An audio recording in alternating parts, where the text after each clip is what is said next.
Alrighty, welcome.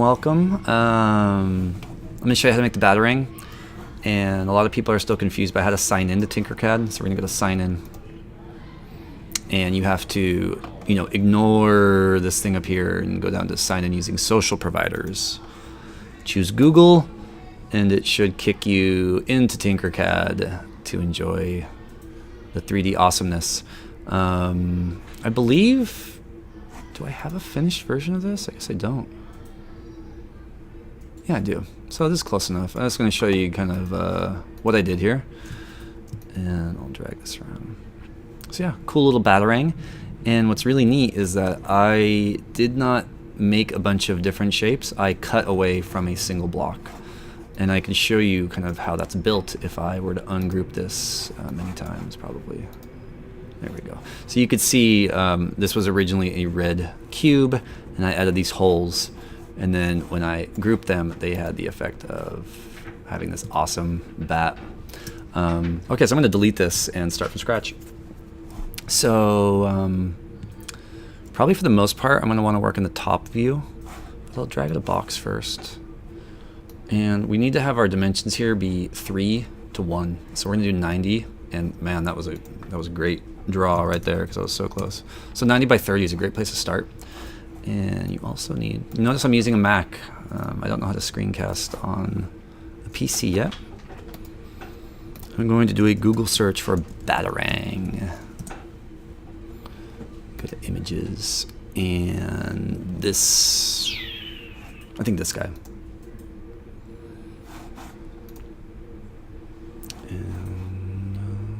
Sure, or that one? Okay, awesome. I'm gonna scoot that little image over here. And I'll go back to Tinkercad. And pull that out here. Okay. Sorry about that.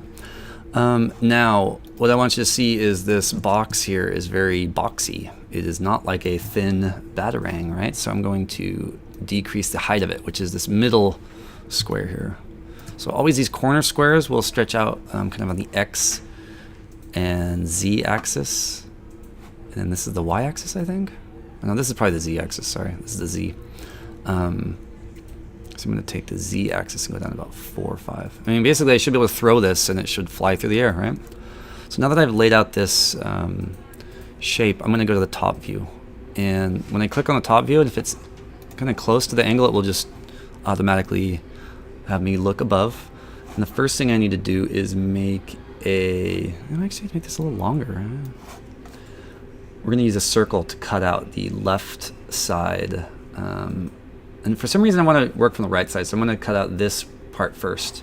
So you can see this edge goes along here like so. I'm going to drag a cylinder hole and put it right in this corner. And lining it up is kind of weird because from this angle, you see how I could see the side of this cylinder?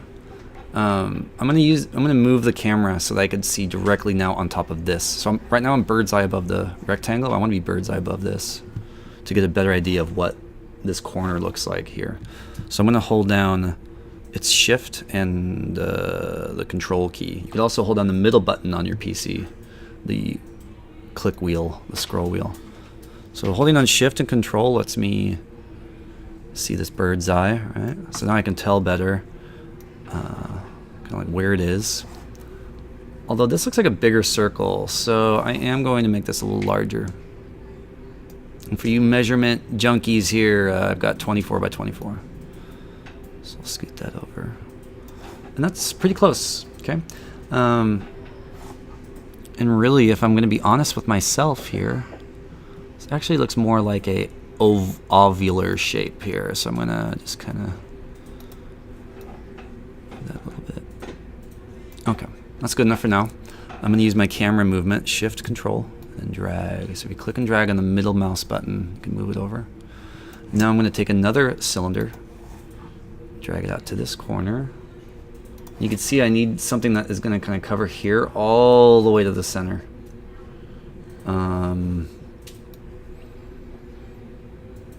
And I'll be darned if that isn't just, it's like not a circle. Oh, let's just do an oval. Sorry, I'm going to make it overly complicated here. So I'm going to make a nice big oval. And I need to rotate. And you can see I have rotation control right here.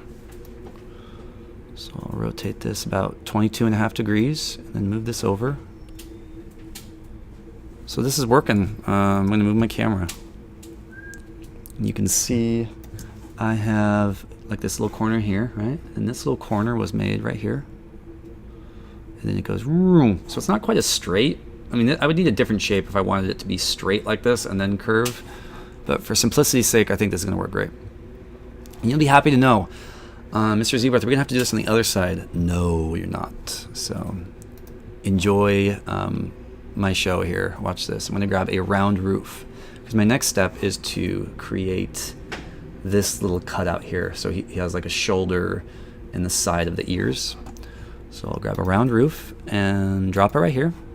And let's move my camera angle. Oops, click and drag. There we go. So that's not quite the rotation I want. And what a lot of people I noticed ran into, what I need to do is flip it up on its side here. And that would be this rotation. But notice from the top view, you can't see it, like disappears. So a lot of people are like, Zebrath, I can't rotate this any way but this way. Well, you can, but you have to move the camera. There we go. Kind of limiting, but deal with it, I guess. I'll move that. So you can see I want the curved end to be kind of facing this way. So I need to now rotate this rotation. I'm going to move my camera just to make sure I know what I'm doing here. Oops, I'll use a cube so you can see what I'm doing. Yeah, so I'm going to move this, I think 90 degrees. Can I do it? It's wanting me to type it, so I'm going to go ahead and type it in. There we go. So now I'm going to move this into position. And as you can tell, this is not a hole right now, so I'm going to open up my shape box here. Like so. And make a hole. Careful of this lock. When you lock things, it won't let you group it later. Next thing I'm going to do is move everything over. I want to kind of get a better idea of where the center line is. So you can see my cube here is like 1, 2, 3, 4, 5, 6, 7, 8, 9, 10 of these cubes roughly. So we're going to go 1, 2, 3, 4, 5. So this line here is the center line. So I'm trying to make this point, the tail, be pointy. And so I need to get this oval to line up. I'm just going to select the oval and use my arrow key to scoot over. So I just tapped it a couple times. I'll change my camera angle. That looks pretty good. It's not quite on that. So you can see now it's lined up right on that center line.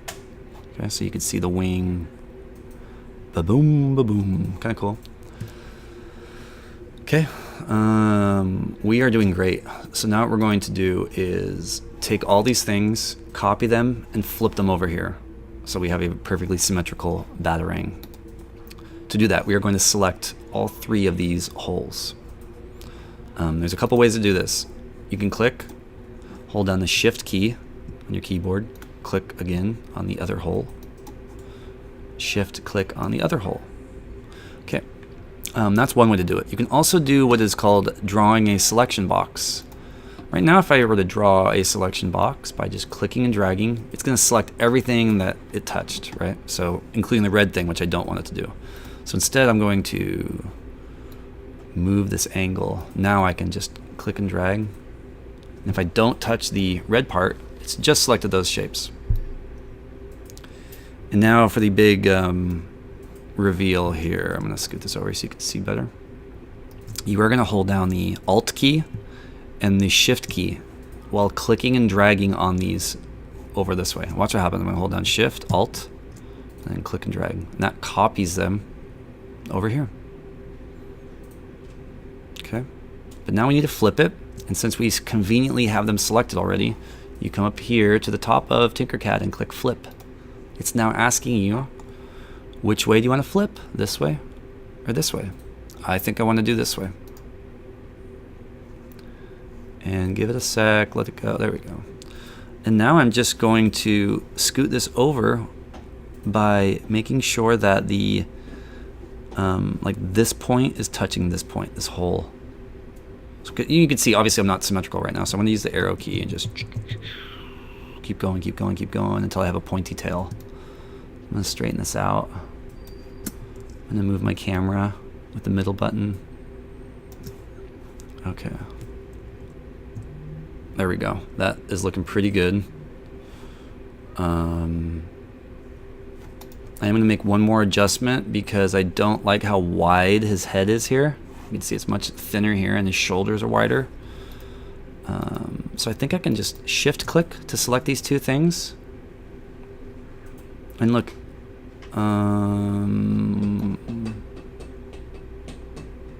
that's one way to do it. I think I'm just going to type out 60. No.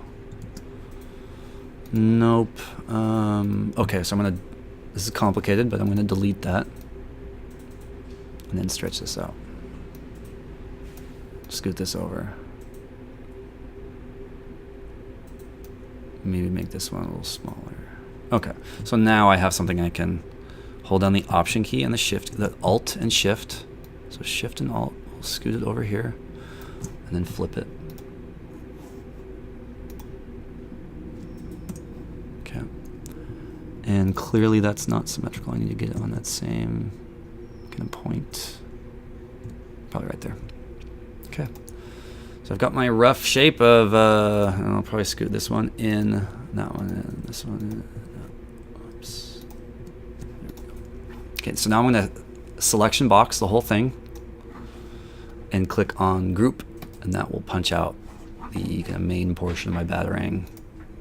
So it's looking pretty cool here. You really just need to get something to make the shape of the ears and the top of the head. And the easiest, I'm going to show the easy one. I'm thinking this is more like a pentagon, right? Because here's like 1 side, 2, 3, 4, 5. So you can use the polygon to do that. Oh, well, let's do it. Why not? So I'm going to go to my shape and give it 5 sides. And then I'm going to rotate it 90 degrees. I guess it's not 90 in this case. Yeah, Z-Barth. Here you go. Let's do the roof shape. I like the roof shape. It's easier. So I'm going to drop my roof shape here. And what I need to do is, if we rotate around, I need to get this part laying flat on the bottom here, because this edge is going to cut in and make these kind of like ears. So notice I have to rotate to get this rotation.